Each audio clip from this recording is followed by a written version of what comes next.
Howdy folks, another week, another joyous week, and oh my god, it took 18 episodes, but 2 of the major plot lines that were set up in the pilot episode, the one starting from Greg Cooper, which led to Joe having to drill Audrey's skull to help relieve pressure and save her life, that got resolved, well that was resolved last week, and this week, Serena came home! Yay! The drop was a success. Turns out the drop was Lucy having to drop a dress that had like $5 million worth of diamonds on it in just a trash bin, and Danielle goes, picks it up, and they're authentic diamonds, so they leave Serena in the place where she was delivered, which happened to be a cabin out in the woods. They left her there all alone. Yeah, that's awkward. I think even Danielle was like, what the fuck, dude? But at any rate, Serena was rescued. She's brought home. Yay. And she is so adorable. I actually have like a few moments. Where am I at on the Idly Curious? No, I think that's someone else. Let's see. Oh, things like like when she's talking with Lucy and Lucy tells her that she's pregnant and that there's a baby in her tummy. Serena, yeah, watch the clip. There is a little tiny baby growing inside my tummy. Cool. In there? Yeah, right in there. Isn't that way cool? Hello in there. Can you hear me? Oh. Isn't that so adorable? Just, oh my god. Ah. And nobody has the right to take you away from me. Nobody. Not even my husband? Oh god, she is just a little ball of adorable, and I love it. Of course, it's not all cupcakes and roses. You know, Scott mentions taking her to the hospital to get checked out, and just Serena freaks, which of course sets off alarm bells for Scott because, well, you know, she had been kidnapped, even though the lady that was taking care of her, that would be Danielle, by the way, you know, she was nice to her, but you know, you get a victim of kidnapping back, you gotta have them checked out. So what does Scott do? Oh yeah, I have a daughter who is a doctor, and he gets Karen to come and they get to play doctor, quote unquote play doctor, and Karen is able to check out Serena that way, and Serena's fine, thankfully. But how it all went down, actually, how everything went down was like after the drop, you know, at the nurses' ball, which I'm sad we don't get to see any bit of the nurses' ball. But that's okay. I think next year we do. We do get to see the nurses' ball from the Port Charles perspective at this point. But yeah.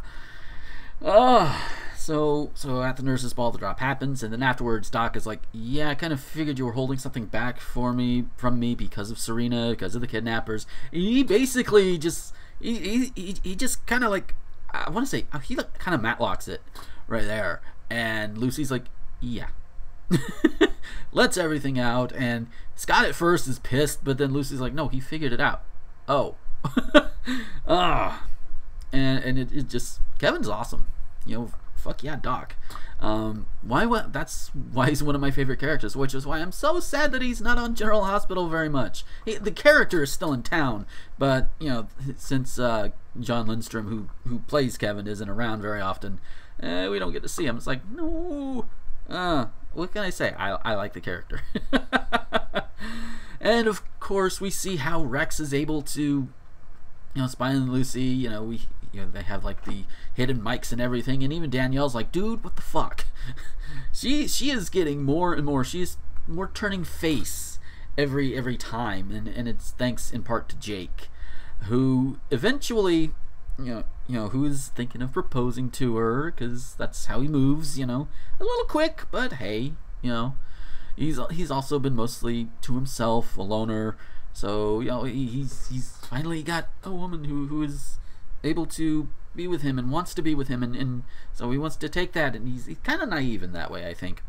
But that's okay. What else do I have? What other notes do I have as far as the Rex? Oh, right. So as Danielle is turning face, She says, you know what, Rex, fuck you, I'm quitting. And during the conversation, she brings up Jake as one of the reasons why she's quitting. She doesn't want to hurt him. She doesn't want to have to explain things to him. And he, she even blackmails him. Like, yeah, you do something, I'll tell them everything. And he at first seems like he cops to it. He's like, all right, I'll give you $100 and give the rest after, cash in the diamonds or whatever. And send her on her way. Well, she goes, gets some groceries. And as she gets home, Jake is there, who happened to be entertaining Rex, who knows where she lives, because of course he does, and he claims to be her uncle. Uh-oh. Oh dear. That's gonna be interesting. But Rex is not finished yet. He's got more up his sleeve. We just don't know what yet. And even I don't know what yet, because again, for some parts of these vlogs, it is going to be a rewatch. This is more of a singular watch, because a lot of the stuff I don't know, and a lot of foreshadowing I can see now that that some people may not have seen then, like the whole scene between Eve and Scott when she goes to the lighthouse, and I can see a little bit there, and a little bit of foreshadowing when she talks about a psychiatrist or whatever. I think she she talks smack about psychiatrists, about people having more problems than the people that they're helping or what have you. Is like, yeah, nice double foreshadowing there. Although of course I do know what happens, so at least eventually what happens. It's gonna be a while. I did write down, like I said earlier, 18 episodes it took for them to resolve these two plot lines. Compare that to General Hospital nowadays. I love the show dearly. In fact, I still watch it. Just organizing a podcast for it, scheduling has been a bit iffy lately. But life happens. But compare that to these plot lines. Like, currently on General Hospital, this is going to date this a bit. We've got the whole Jake Jason plot line that nobody else really knows, or at least not at the time of this recording. Nobody else really knows who he is. The only people who do have reasons to keep him quiet, including one that's really, really iffy and kind of rapey. Just it's really a thing. And there was the whole dark Luke, fake Luke thing that lasted a good, probably upwards of 2 years, give or take. It lasted a long damn time before it was resolved. So yeah. Do I have anything else on this thing here? No, but to go on to talk about Eve a little bit more, get to see a little bit more out of her. Her credit card is kind of just, her credits exploded, and she's having to get guys to buy her beer because she's cute. Well, I would. I'm not gonna lie, I would. So of course she breaks into Chris's apartment to find that file that he has on Julie, and Chris does the smart thing. He comes in, catches her there. He acts nice to her and everything, picks up the phone and promptly calls the police until she blackmails him with the file. And then he promptly shuts the fuck up. Although the back and forth between the two of them, and the fact that Chris seems to be holding a lot of the cards when it comes to blackmail-y stuff, you think we can turn "you don't blackmail Nolan North" into a meme? Can we do this? Can this be a thing? You don't blackmail Nolan North. You just don't do it. Might you have been idly curious that I might also have a file on you? Because there's certain things that you want kept quiet? Am I getting warm, Evelyn? Oh, let's see. Oh yeah. So they have words together. They have scenes together, and I have to wonder, are the two of them gonna fuck at all? Because look at this. Were you born this way, or did you actually have to work at it? Oh, I'm a natural. I figured. And since all this seems to come naturally to you, we should get along wonderfully. Well, here's to a beautiful boxing match. I've never lost a round yet. Don't you think that it looks like the two of them are just like, yeah, I kind of hate you, but I kind of want to fuck you.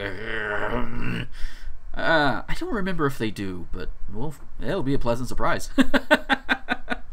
I have this idly curious note, and I'm trying to remember where it was, which characters it was. I'll probably splice it in somewhere, especially if it's like a Chris and Eve thing, then it'll probably be spliced back in there. So yeah. And speaking of Chris, we get a little bit more development for him, which that makes him a little less of a jerk ass, I hope, because he gets in. I don't remember if he's having to cover for somebody or if he just happens to be in the wrong place at the wrong time. And immediately somebody's brought into the ER. They're badly hurt. I don't think they mentioned exactly what happened. And Chris is brought in. He does his best to save him, but he loses the patient, and he is having a hard time dealing with it, to the point where he just keeps trying to revive him. Even everybody's like, "Dude, he's dead." Until Grace comes in and she's like, "Hey, back off. You're not doing any good right now. You are hurting. You are hurting. Stop." And says, "Dude, go get drunk, go do something, just get out of here." And he is visibly shaken up by it, because, well, you would be too. So it's like, yeah. Let's see. The recovery room, which is the bar that everybody's been going to. Mike Corbin, on loan from General Hospital, he actually buys the place, and in doing so, not only buys the place, but gives Matt a place to live, which it's been hard for him because wheelchair accessibility apparently was not a big thing in Port Charles in the 1990s. Although nowadays you could probably find one rather easily. Well, as easily as the housing market will let you. Let's see. Oh, and I've got to do this. I've got to do this because they also have been developing Julie and Frank's little romance going on here. And I have to wonder, if I ever talk to Tommy Wiseau, I have to ask him, was he an avid viewer of Port Charles from the beginning? Because after the nurses' ball, Julie and Frank come home. Yeah, well, they do live in the same house. They come home and they decide to play basketball in their evening wear. And she wins, naturally, especially after his college injury, kind of bites him in the ass. Because he hurt his knee playing football in college and had to be sent home. All that. Ugh. No envy there. So yeah, sports ball in a tux. Oh, sports ball in a tux. I mean, look at all of these. It's just you got this. I'm not ready for this night to end. It's fine by me.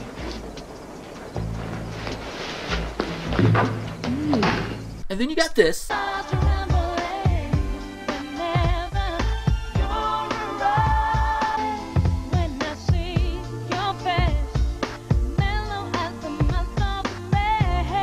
And then the next day you have this. Pops in and out. One day I'm crippled, the next day I'm ready for a rematch. I think I've hurt you enough for 1 month. Fine, that'll give me time to plan. After the nurses' ball next year, you and me are gonna play a little football. I think they're going for a Wiseau trifecta without even realizing it. Well, okay, if it took place after 2003, they would be, but this is 97, so... Again, I'm willing to bet that's where some of Wiseau's choices came from.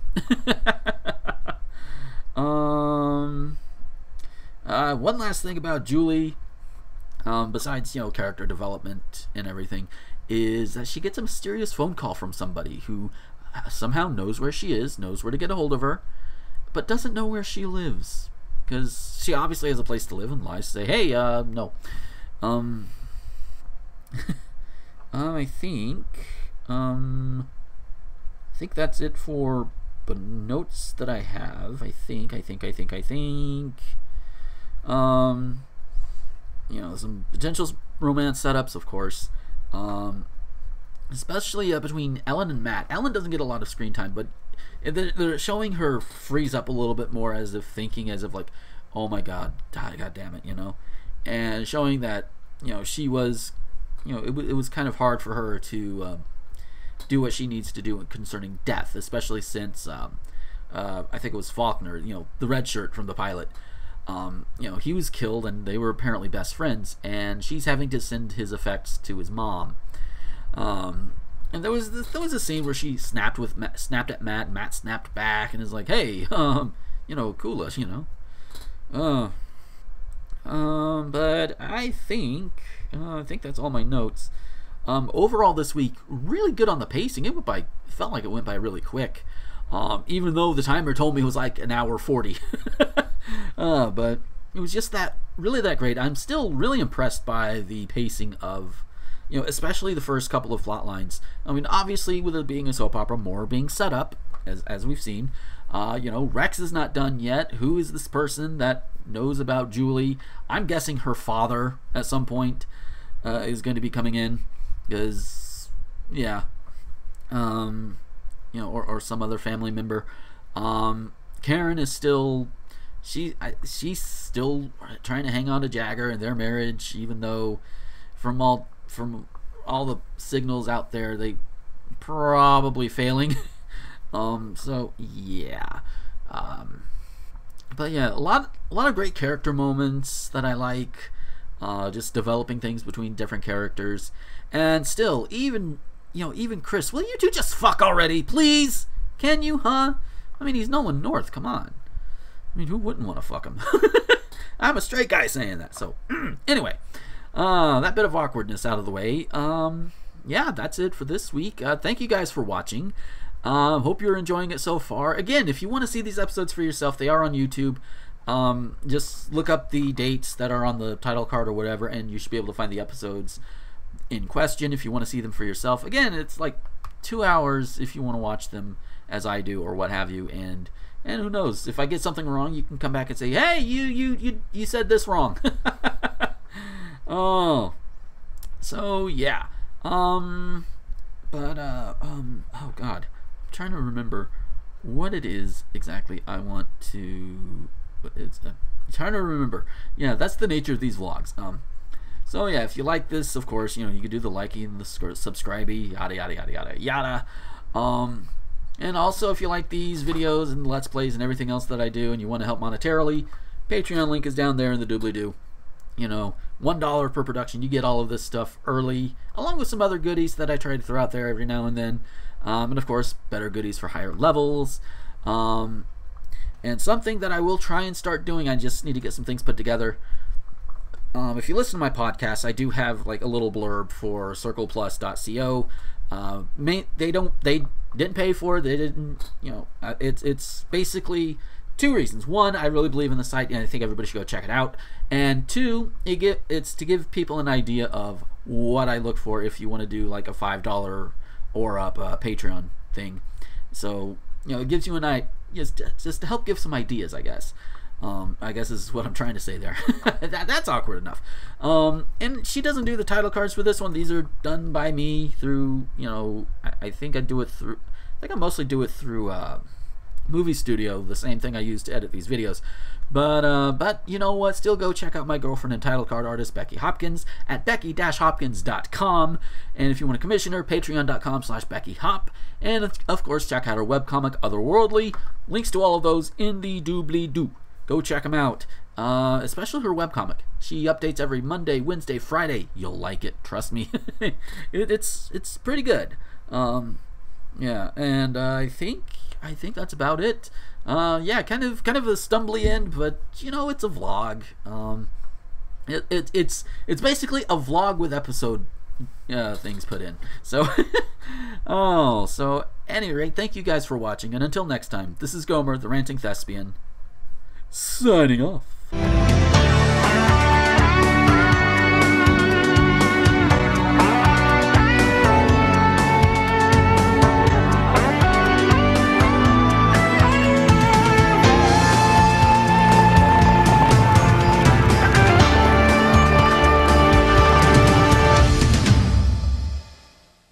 Can I be Frank? No, I'm Frank.